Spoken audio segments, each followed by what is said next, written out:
Piensa en paz, reflexiones académicas desde la Universidad Autónoma de Occidente. El posconflicto en Colombia, porque necesitamos más y mejores elementos para ejercer nuestra democracia. Profesor Guido Germán Hurtado, tras 50 años de conflicto, no son pocas las personas que aseguran que se ha manoseado términos como paz o libertad, la paz incluso reducida a pintar palomas en las paredes de los pueblos azotados por la violencia. En ese mismo sentido, plantea usted que hemos visto con cierto desdén y ligereza el término de posconflicto. ¿Qué es para usted? ¿Cuáles son sus orígenes? Y por supuesto, va mucho más allá del término y mucho más allá de lo que pueda significar para Colombia. Sí, Lisandro, de entrada yo quisiera aclarar algo, y es que el término posconflicto o construcción de una agenda para la paz es un término que se ha vuelto un lugar común o una moda. Pero el término tiene unos orígenes. El término nace en un momento coyuntural de la historia del mundo y tiene uno que remitirse a 1992, cuando el secretario general de la ONU, Boutros Ghali, plantea en un documento que se llama precisamente Agenda para la Paz, un documento en el cual recoge y formula lo que él denomina los elementos para la construcción de la paz. Es decir, creo que en 1992 hay un momento muy importante para empezar a hablar de ese término del posconflicto. Ahora bien, ¿qué importancia tiene esto en términos históricos? Se está terminando la Guerra Fría y al interior de algunos países aparecen conflictos internos, ¿sí? En ese sentido, el término ya no es la guerra entre países, el asunto es poder delimitar y enfrentar conflictos internos en esos países, y en ese sentido aparece este término y esta propuesta de la ONU para precisamente enfrentar esos conflictos. Profesor, pero ahora permítame un pequeño paréntesis, pero el conflicto no sería, visto en esos términos, la consecuencia de que no se cumpla, por ejemplo, los objetivos del milenio, que no se cumpla con unas condiciones para la paz, no es, en resumen, lo que ocasiona el conflicto. A ver, Lisandro, seamos claros en algo. Venimos de 40 años después de la Segunda Guerra Mundial. O sea, la Segunda Guerra Mundial fue un conflicto entre naciones. Pero de alguna otra manera, lo que han podido observar, particularmente desde la ONU, es que han nacido conflictos internos y es necesario empezar a enfrentar esos conflictos internos. Bueno, conflictos internos todos por el poder. Ahora bien, yo creo que aquí hay algo muy importante, y es que ese documento rector y sobre todo esa política que empieza a gerenciar desde la ONU, precisamente tiene que ver con algo importante, y es que en la medida en que esos conflictos internos entren a ser tenidos en cuenta, digamos que la región o el orden mundial estaría en términos de la consecución de la paz. Ya el problema no es la guerra entre países, y hemos visto que la guerra entre países no se dan, son conflictos internos, y usted tiene experiencias, tiene a Timor Oriental, Yugoslavia. ¿Qué pasa con Yugoslavia, por ejemplo? Yugoslavia, después de la muerte de Josip Broz Tito, explota en un nacionalismo que enfrenta al país en una guerra civil fratricida, y que precisamente este término del posconflicto o agenda para la paz es muy importante para resolver ese asunto interno de Yugoslavia. Y usted tiene más casos, tiene Timor Oriental, tiene Guatemala, tiene Salvador, tiene, bueno, muchos países del mundo, y esto le está demostrando que los conflictos van a ser internos y no entre países. Bueno, en el sentido del posconflicto en Colombia se ha asegurado que va mucho más allá del acallamiento de los fusiles, es la construcción de una convivencia en paz, pero además que se generen las condiciones para que esas personas que se levantaron en contra del Estado pues puedan tener garantías también de incorporarse a él. ¿Considera usted que el trabajo que se viene desarrollando desde el Estado y desde el gobierno ha tenido en cuenta esa parte del posconflicto? Importante también aquí hacer una suerte de aclaración frente a tu pregunta, Lisandro. Ningún conflicto en el mundo interno tiene una naturaleza homogénea. Es decir, las naturalezas de los conflictos internos son diferentes, su intensidad es diferente. Y en ese sentido hay que reconocer algo, y es que el posconflicto tiene etapas.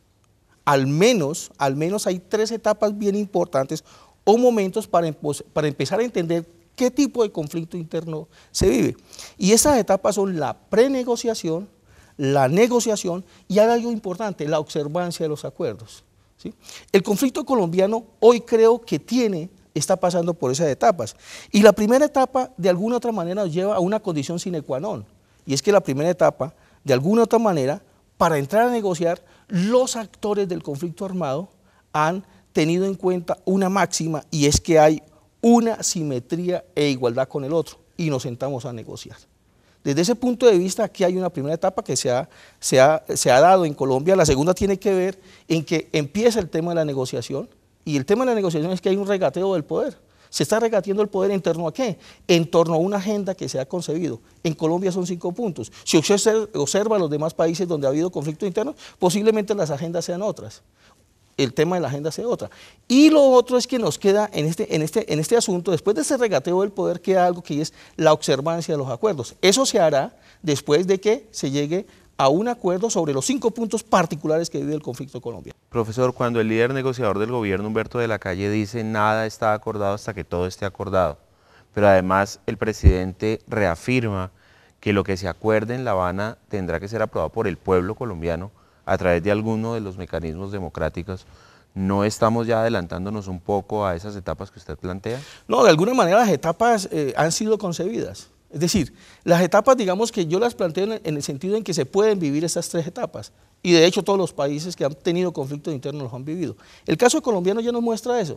Lo primero es que hubo una voluntad de negociación, una simetría del poder. Segundo, hay unos acuerdos, hay una agenda planteada. Y tercero es que una vez acordemos todo eso, pues pasaremos a que esto sea validado, en este caso, por el pueblo colombiano. Y creo que en ese sentido, pues, el asunto es bien importante. Es decir, el asunto tiene que ver en que el tema del posconflicto deja de ser un lugar común, precisamente para que la gente entienda que además de tener una definición y unos orígenes, tiene unas etapas como tal, ¿sí? Eso es lo que de alguna manera importa hoy en Colombia, aclararle a la comunidad de que este asunto no es un asunto pues que aparece así de la noche a la mañana. Es más, la academia ha tenido problemas reales frente al asunto. La academia llegó tarde, porque si Boutros Ghali plantea esto en 1992, ¿sí? La academia va a llegar casi 10 años después en una subdisciplina de la ciencia política que se llaman los estudios de paz.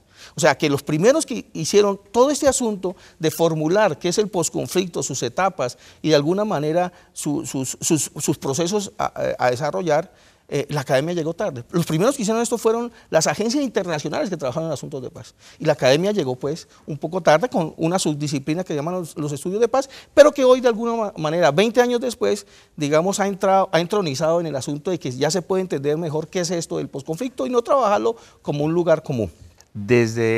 Ya para finalizar, desde la Universidad Autónoma de Occidente estamos con este ejercicio de alguna manera planteando o reafirmando lo que usted plantea más bien, y es dar a conocer toda esta temática. ¿A qué otros entes, instituciones o personas cree usted le compete en nuestro país, en la situación histórica actual, difundir y dar a conocer los conceptos, los pormenores del posconflicto? A ver, Lisandro, antes de responderte tu pregunta, me parece también importante plantear algo. Es decir, el tema del posconflicto no es solamente un problema teórico, lo he planteado, sino que también es un problema pragmático. Me explico. En Colombia todavía hay críticas, hay voces críticas que afirman que hablar del posconflicto es un sinsentido. ¿Sí? Estas voces acuden a los siguientes argumentos, y es que la guerra, el conflicto armado interno debe madurar, y en la manera en que madure uno podría ver las fuerzas encontradas cómo se encuentran. Digamos que este es un argumento que se cae por su propio peso. Esa es una gran dificultad, es el problema pragmático. ¿Por qué? Porque de alguna manera el posconflicto también requiere de 3 visiones. Una visión que es la maximalista, una visión que es la minimalista y una visión que es la intermedia. La maximalista es impracticable, dice que el posconflicto resuelve los problemas estructurales y los resuelve en un tiempo determinado. Eso no se puede hacer. La visión minimalista es la que dice, aquí no hay conflicto, cesamos el fuego y se acaba el conflicto.